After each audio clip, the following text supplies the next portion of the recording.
It's Trash Talkin' Twitter with Rob Parker. Your chance to trash anyone or anything in the world of sports and pop culture. Hey, welcome into Trash Talkin' Twitter. Rob Parker here, you there. It's the show where you get a chance to trash anyone or anything in the world of sports or pop culture. Let me bring in my co-host. Hey, what's up? It's me, Angela Struck. Hi, I'm Jill Munroe. And if you want to join this conversation, make sure you hit us up on Twitter at @TweetTrashTalk. Yes. And as usual, let's start the show with Getting Rob. It's my take of the 3 hottest sports stories right now. There was all this talk about Tom Brady going to visit the White House and President Trump, and guess what? No way, no how. It didn't come off today. Tom Brady at the last minute sent in that he had a quote-unquote family matters to take care of, and it just makes you question. Tom Brady was buddies with Donald Trump before the election, and now all of a sudden, Tom Brady's not going. If he was your guy before the election, why isn't he not your guy after the election? I think Tom Brady's trying to pull a fast one. If I'm Donald Trump, I don't feel good about it. Topic number 2, Aaron Hernandez, speaking of the Patriots, the former New England tight end, was found hanged in his cell last night, and it ends a very violent life for a promising football player. But the question I guess we have is, should he have ever been in the NFL? I remember Tony Dungy talking about it, saying that he was on the do not draft list because of his past. People knew all about what was going on and how he was involved in gangs and all kinds of other stuff, and yet the Patriots took a chance on him. Now that you think about all of this and now that he's gone, I don't think he ever should have put on an NFL jersey, that there were too many warning signs, and you know what? People let football get in the way of making the right decision. Finally, topic number 3, NBA playoffs underway. A lot of people were excited about the Boston Celtics. They got the #1 seed going in the East, coming out into the playoffs over, of course, the Cleveland Cavaliers and LeBron James. And you know what? They've played 2 home playoff games, and they haven't won one yet, losing both to the Chicago Bulls. Brad Stevens was the flavor of the month. Young coach who's going to come in and turn the Celtics around. And right now, he's 2-10 in the playoffs, and the Celtics are facing a 3rd straight first-round elimination in the NBA playoffs. I wonder about Brad Stevens and if people still feel as good as they did about this young coach when he took over the NBA team. Right now, doesn't smell too good right now. So now we want you to get involved and give us some feedback on the 3 stories we just talked about, and we'll do that coming up next.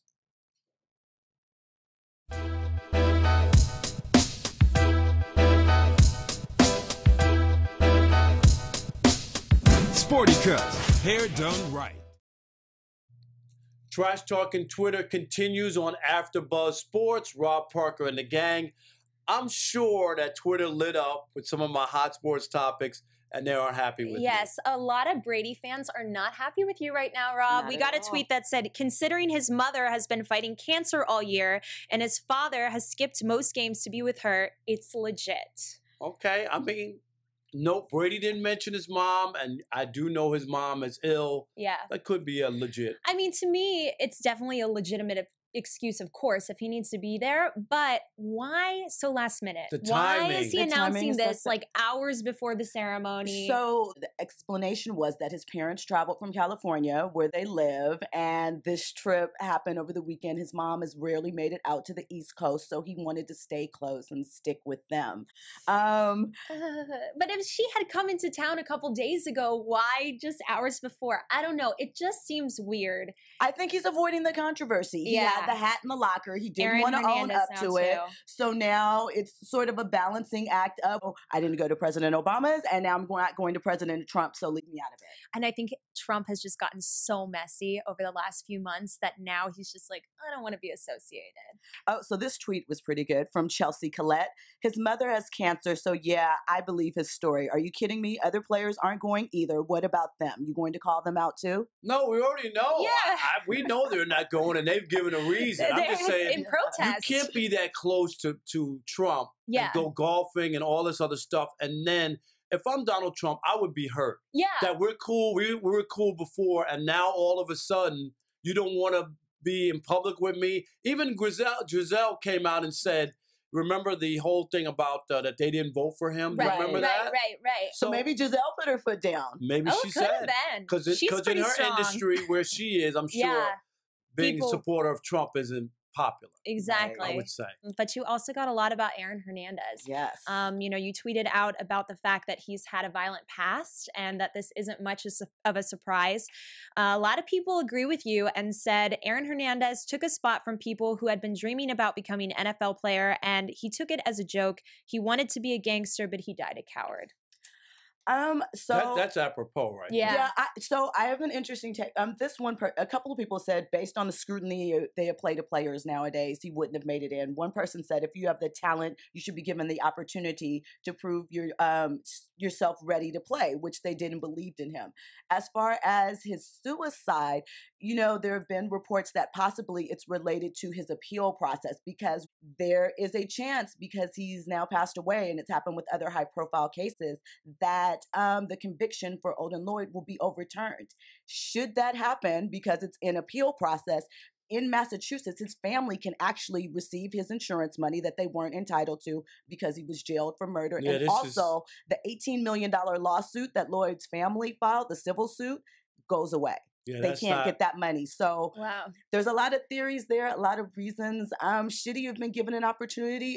I think that if at that point they hadn't seen anything that directly affected his on-field play, you kind of have to be given a chance. Now, as things got worse, reason I'm jumping and I'm going to say is when coaches say that he was on their do not draft list. Wasn't like he was surprised. People were surprised. The Patriots knew because they did their due diligence, but they were trying to circumvent it, just saying this guy can play and we'll overlook it. Yeah. And then later on come back and say they were duped. And you can't have it both ways. Yeah. The Patriots way, they were trying to take him up and maybe shelter him. And now they're so trying to distance themselves from him. They're not even giving a response about everything. Now, what about Brad Stevens? Any stuff on him? Any support for him and the Celtics? Or Well, you know, I'm a Miami Heat fan, so I'm really impressed with D Wade. He was shooting threes last night. When do we ever see D Wade shooting threes? He was playing awesome. It looked like he was his old self. Turn back the clock, yeah, right? And we got a tweet that said it. Sorry, but he just, I have to say this as a Heat fan. So is this where all those people who talked about Rondo and D Wade not fitting and being too old and ornery for the young Bulls eat crow? Wow. Whoops. Yes. I just want to say for D Wade, for your support the past two postseasons, D Wade in regular season shoots about 29% from three. He's always great when the pressure's on. 55% in the postseason the past 2 years. Small sample size, but so Willie Dynamite says Brad has the worst record of any coach with a 10-game minimum, but they won't speak on that. And then someone else said the Celtics are like the Jackson Five. Isaiah Thomas is Mike Jackson, and the rest of them are Tito. What you expect in the playoffs? I love that. We love all that. All right, now they head back to Chicago after winning a 2 in Boston. All right, coming up next. Hashtags and flags.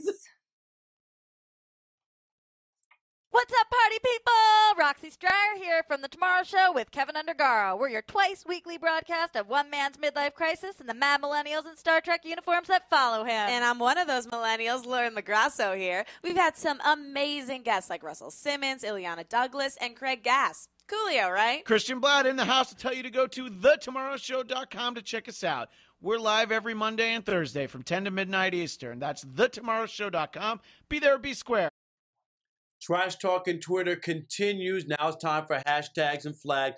One of my favorite segments. Yes. Well, big news, breaking news, in fact. Serena Williams is 5 months pregnant. She posted a video on Snapchat yesterday saying 20 weeks. And this is kind of a surprise because in March, she pulled out of 2 matches citing a knee injury. And clearly it was something else. We're obviously excited for her and her fiance. But what do you think about her hiding this news from all of her adoring fans? Is it a hashtag or a flag? Hashtag Grand Slam. Serena won while she was pregnant, so shout out to her. I think it's okay. You know, most new mothers want to wait till they get past the 3-month mark. It's a private situation. She just got engaged. I think that she released it in a timely fashion. I like how she did it in a bathing suit. Hashtag baby got back. But I love it. I love Serena. I agree. Some people I know, like, right away telling everybody, and you know, it's touch and go. It's not automatic. Yeah, you know what I mean? definitely. So I agree with that. Yeah.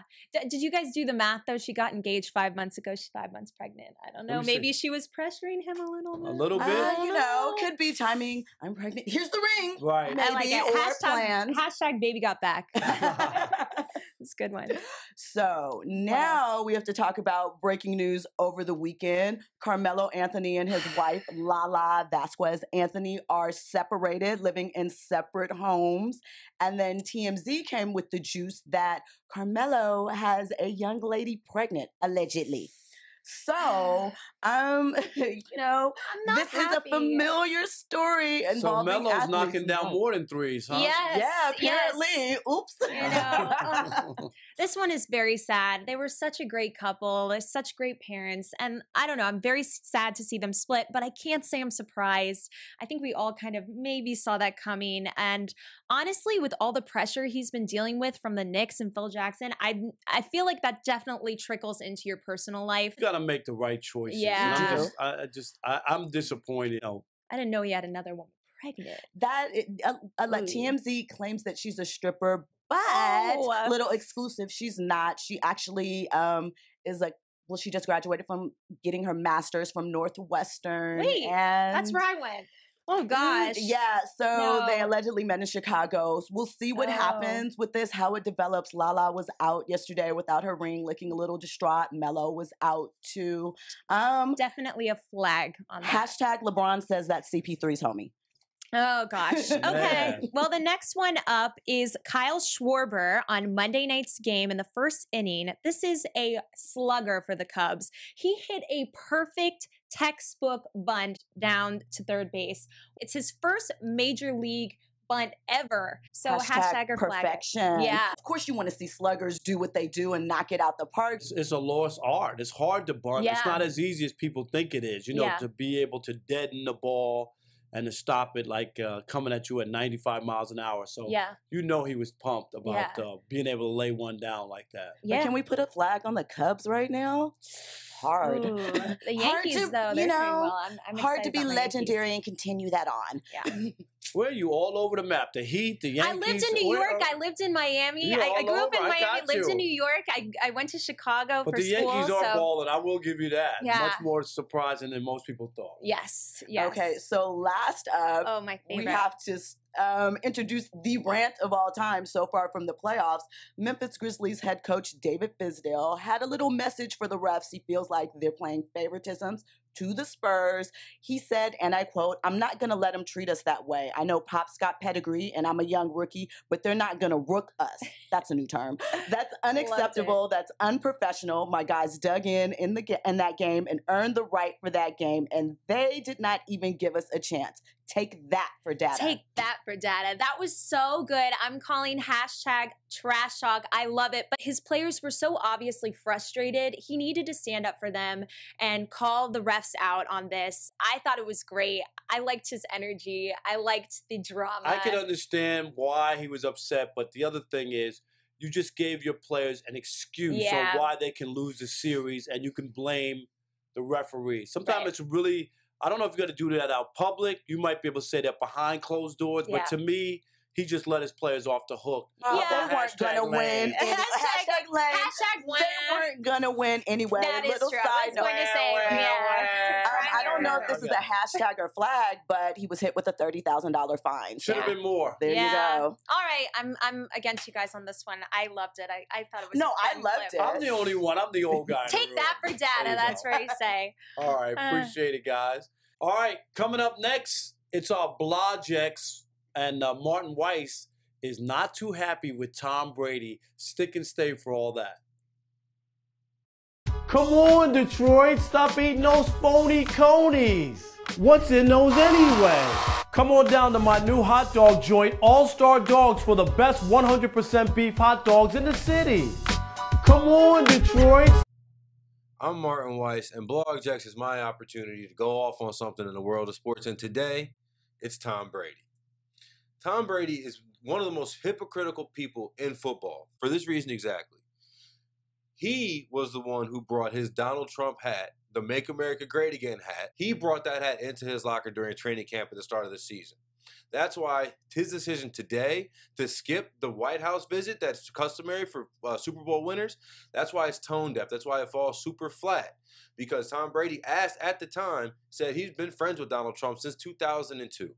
That's 15, 16 years ago. Tom said that Donald would call him and give him motivational speeches and give him just advice and things to boost when he was down over this 15, 16-year period. So now, all of a sudden, that Donald Trump is running for president, or is president now, at the time was running for president, you feel the need to backtrack from all of your statements and all the things that you said in the past where you supported Donald Trump? You said that he's someone that people are drawn to him, people like him, and that's why he's your friend. So when you're asked about your politics, because let's not forget, you are the one who brought the hat into the locker room. If you had brought in a Yes We Can sticker or a shirt that said I endorse Planned Parenthood, those are things that we're going to get asked about by the sports media. They definitely deserve the right to ask that question because you brought it into your workplace. So I understand your mother is sick, and I definitely have sympathy for that. But from wherever you are in the United States of America or wherever you are in the world, it's max a 24-hour trip on your private jet to get from where you are to the White House and back. Now, you have other players who also are on your team who stood much more of punishment or potential punishment or blacklisting or whatever that could potentially come, like Martellus Bennett or Chris Long or Devin McCourty, all players who had different contract situations than you did, Tom, when you're locked up for the rest of forever and will die a New England Patriot. That's why I say, for me, you making the decision a couple hours before the visit is supposed to happen and putting this or note on Twitter saying that it's a family situation or something like that. Well, we didn't forget the last time the Patriots won the Super Bowl, and your family situation, which made you miss the Obama White House visit, ended up with you being photographed at the Apple store buying Apple Watches. So I don't want to say that whatever reason that you have for today not being there is valid or invalid because we don't know what it is yet. But the fact that you're not there, that's hypocritical. And when you have other players in your team making making a stand against what Donald Trump stands for in the White House, to me, pick a side because right now you're playing both of them.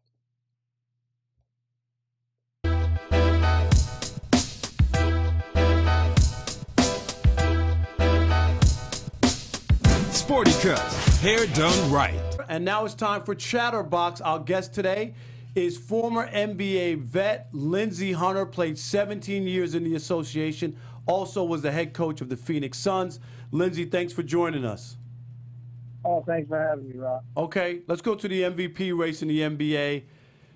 Is it Westbrook? Is it Harden? You're a former point guard, played in the league a long time. Which guy would get your vote?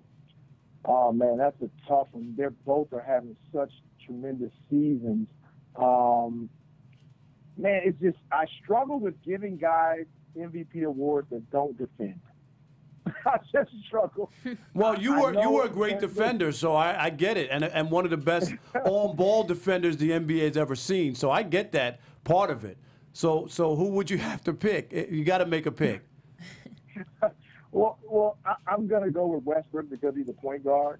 He plays with such a reckless abandon and just, throws caution to the wind with his body.